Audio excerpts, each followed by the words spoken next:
All right. All right. I changed the title of this already. The original title was CJ's foot stomped on in practice. Why? And I can't do that to you because I feel like that was leading people to believe he was injured or something. So I changed it 23 seconds ago to he's fine, but why? Because now, look, I know I'm all roses and sunshine typically. Mr. Positivity, that's what they call me. But why was there another human foot anywhere near CJ Stroud's foot? And the fact of the matter is that the Texans defensive line has been having its way with the left side of the Texans offensive line from the center to the guard to the tackle. Laramie Tunsil, they got to take their time with him, but they need Laramie Tunsil out there. Blake Fisher is coming along just fine by project offensive tackle standards, but he's no George Fant. George Fant, who filled in at swing tackle last year and did a great job of it. And today, especially, the Mario Edwards Jr. and Foley Fatukasi, whose large human foot is the one that stomped on CJ's foot on a wet and sloppy day in which guys are wearing their spikes, you know. So it's usually you're wearing your molded cleats out there. It's easier on the knees, especially for the big guys. It was sloppy out there today. So a lot of guys had their spikes on and you get stepped on the foot. CJ came up limping a little bit, but he would go on to practice, actually probably played better in the second half of practice, post foot stomp. It's kind of like when Lance Armstrong went off the road and crashed and then got up and like ended up winning that stage with a burst of adrenaline. Probably what CJ did because he's like Lance without all the EPO and everything else, hopefully. So I'm trying to be patient with the offensive line.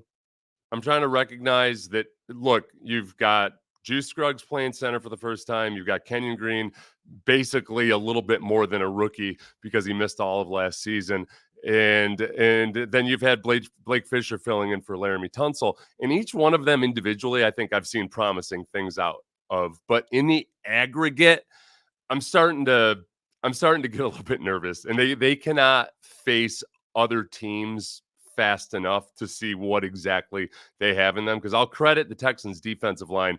They're stacked up with a bunch of savvy veteran players who are they're running games. They're doing a lot of things that savvy veterans do versus young players.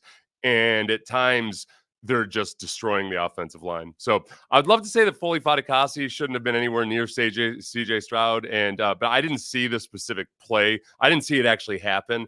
And a lot of times these guys are winning so fast at times. And whenever the Texans, we're going to get to the run game, because now we're just talking pass protection. In the run game today, the offense could not do a single damn thing to the left side. Like everything was snuffed out immediately. There's excuses we can make for them, or there's reasons for patience. But in the moment right now, I don't like seeing CJ Stroud's precious feet get stomped on by large human beings. But Foley Fatukasi he's put together way better than I thought he was. I just, from watching him on film and maybe back in the Jets, he's impressively built. They got some beef up there. Here's CJ Stroud. This is why I'm not too worried about it on the injury front. For one, CJ played fine after that. Their final team period, they had a nice drive down the field. This is CJ. This is CJ being kind of coy when asked at the end of practice what asked at the end on CJ at all. Hold on, D'Amico. Asked at the end of practice whether he was concerned about CJ. No concern on CJ at all. He's doing great, having a great camp. So he kind of took about it like how's CJ doing in general? You concerned about him? But you can see that look in his face. He knows what's coming. He meant about fully stepping on his foot. No concern with CJ at all. He's doing great. StreamYard, why are you putting balloons in my... I don't know what hand gesture I did to put the balloons up there. This is not a happy day. Not a happy moment. But CJ's fine if you're just tuning in. He's, as far as we know, he played fine. He just got his foot stomped on. But it's kind of an indicator of just the state of the offensive line right now. I was having some conversations on the sideline with some people, and were suggesting that, well, part of it maybe is that, the offensive line can't fight with all their usual tactics during training camp, especially versus a very aggressive defensive front. Sometimes it can be tough for offenses versus teams like the Texans that just send their defensive linemen so aggressively upfield all the time. That's partly true, but part of it is also that the left side of the line has looked worse than the right side of the line. Those guys are all playing by the same rules in terms of practice tempo. This is D'Amico talking about the competition and the battle between the Texans defensive line and the offensive line during camp. It's no battle. It's just guys. We work together, and that's one of the groups that a lot of people, you don't realize and you don't understand. Like when we're in this practice setting, like there has to be some give and take amongst the D line and O line, and no group more important than those guys of trying to stay up, trying to protect the quarterback. So it's a fine line with the O and D line of competing and going. So they've done a great job of working with each other all camp, and we'll get a great evaluation of those guys in the 4 preseason games. I've told you guys before that there's a constant battle of words also about the offensive lineman will always say, well, I would have cut blocked you there. Yeah, you beat me, but in a game I would have cut blocked you. And the defensive line is upset about just anything and everything, typically an agitated bunch. But again, there's a difference between the left side of the line and the right side of the line. Where I got concerned the other day was when the Texans were in empty backfield sets a good amount. They were working on something. And when it's left with just 5 offensive linemen versus 4 defensive linemen and whoever decides to blitz or stunt, that's where I start to get nervous, because that's where the rubber meets the road. You get one-on-one without any help from a chip block or a tight end or anything like that. And there have been some instances where Azeez Alshire rushed right up the B gap between Blake Fisher and Kenyon Green. And I never try after a practice without the benefit of replay. It's really, really hard sometimes to figure out which offensive lineman was genuinely responsible. So I would just say in the aggregate, it hasn't been hot. Now, having said all that, and like what D'Amico referenced, there's give and take. And I I do think sometimes the Texans defensive line has just been hyper aggressive, and these veterans are really good when they run their games with each other about A, executing them, B, knowing when to run them based on what they anticipate the protection is going to be. And the guys on the offensive side of the ball, when you've got a rookie at left tackle, you've got a very raw left guard, you've got a second-year player playing center full-time for the first time in his career.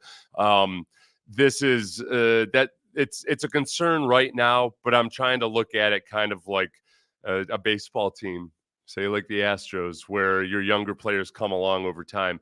So I'm really happy they've got the extra preseason game. Really happy they've got the extra preseason game. As far as the run game, and I was talking to somebody from outside the market who's asking me about the Texans, and we were kind of having a conversation about which personnel groupings they were going to use the most. And he thought, well, yeah, they'll probably be in 3 wide receiver all the time because they've just got all these wide receivers. And I would love to think that. The one thing I'm concerned about is that they've got to get that left side of the line straightened out. And some of it will simply be Laramie Tunsil coming back. But they've got to get that figured out if they're going to be comfortable leaving those guys alone on islands more often than not. And to really get the full benefit of having all that talent at wide receiver, obviously, you got to be able to protect your quarterback. And when you're running the ball, you can't be burning downs setting up the play action. It's good that they're setting up the play action, but you'd also like to, in the meantime, get 4 or 5 yards out of it. I'm going to talk a little bit about Dameon Pierce, and we'll do it by way of just first D'Amico talking about Dameon Pierce himself, and we can kind of use this to springboard into some of the other discussion about the run game. Yeah, Dameon is he's playing fast. He's making play every day. He's showing up, making plays. I love what he's doing in the kick return game. He's just every day he makes a play. So I'm excited to see where Dameon is. I think he'll be in a much better spot this year than he was last year. And I think that's true. We'll hear from Dameon at the end. Damien's looked a lot better. I think he looks decisive. He looks quick. As a receiver, he's done some nice things. You guys know I'm excited about Jawar Jordan just to see how this undersized back does when he starts playing tackle football here in less than a week. Joe Mixon, we haven't seen a lot of the last few days. He's out there watching, but he's just nursing whatever, I'm guessing a strain or something, just even if it's soreness. They're going to be hyper careful with him. But the offensive line and the tight ends as well the fullback position, all of that's what's really got to get in gear to get this run game going. I'm actually less concerned about Dameon Pierce bouncing back than I am just getting the offensive line just right. Dalton Schultz spoke today, and he said something that I think has been evident for the most part. I mean, there have been good days. I don't mean to act like the Texans offense has gone out and just been unable to run every day. It's just these last couple days have been frustrating to me. Here's Dalton Schultz on how it's different this year and how he's been able to learn some of the lessons from the mistakes they made last year. The run concepts and, understanding like exactly how we're, teaching it and having like a year of mistakes sometimes, like, and then being able to work through it. And it's like, we're starting to see like, okay, this is how it should look. This is how it should play out. Like, just getting that like comfortability with all of us, especially in the blocking schemes. Like, that's something that we spend a lot of time on in OTAs.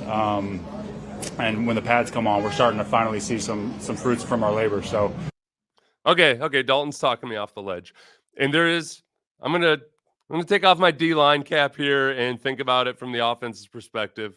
Think about the various zone running schemes I've seen and the successful ones. There is very much in the zone running system, zone blocking system.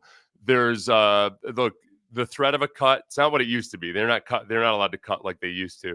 But the threat of a cut, if it's not there, makes it a lot easier for the defensive line to get up and be hyper aggressive. One thing that I saw today too was Bobby Slowick.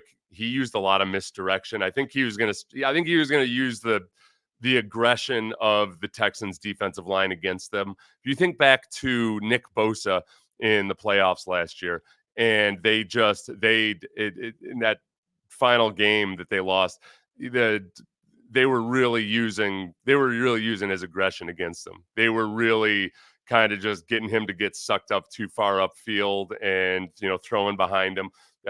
Final playoffs game versus the Chiefs. And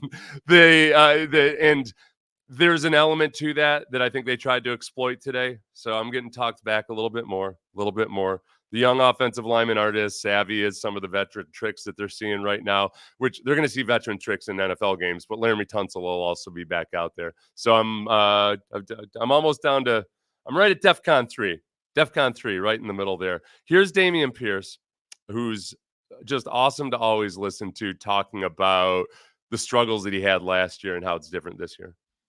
Everything's slower, and it has allowed me to play faster. So, the less I think, the better I am. Because I'm like a player who don't like to think alike. I like to get my assignment and go off of that, and, whatever the read shows, I can just play fast off of that. Like, I don't want to be, like last year was a lot of, what was this on that play? Like, is this outside zone read? Is it mid zone read? Like, all the cobwebs are gone from that. Okay, all the cobwebs are gone. And like Reed was saying, and he talked about this last year, this is the first time he's kind of thrust into a system where he had to do a lot more thinking. And the reads are a little bit hazier. Everything's not quite so certain and set in stone the way it's drawn up in the playbook with zone runs. So I do think, based on everything everybody said, based on what we're seeing in practice, I think Dameon is going to be a lot better this year. And as THC Weed here says, in my opinion, there's no better way to get the O-line better than to have this monster pass rush. This is the best thing for our O-line. Yes, that part of it is true. I think this defensive tackle group is competing their asses off. And when it comes to practicing with the right tempo and everything, these guys are looking around the D-line room and they see a bunch of guys that are very capable of making not just this team, but lots of teams in the NFL. So the competitiveness out there, while some of the young guys are still thinking their way through, is something that's going to give the defensive line an advantage in a lot of ways, aside from just their experience. So, okay, they're good. I'm glad we talked this out. It's been a good learning experience the last week or two. There have been good moments, but it's getting to time where you get to see another opponent. Then they're going to have their preseason game. Then they're going to have their combined practices. Then they're going to go off and play the Steelers. So these offensive linemen will see 3 different sets of non-Texans defensive linemen in the course of 1 week, and that'll be a really, really good thing. All right. Okay. Good. I don't know. I can't believe you guys tried to alarm me like that. I changed the headline. I put on there that CJ's fine. He did look good towards the end of practice. I'll do more of a full and total practice summary later. I just had to get this off my chest about my immediate concerns. Thank you, everybody. Oh, like and subscribe and all of that stuff.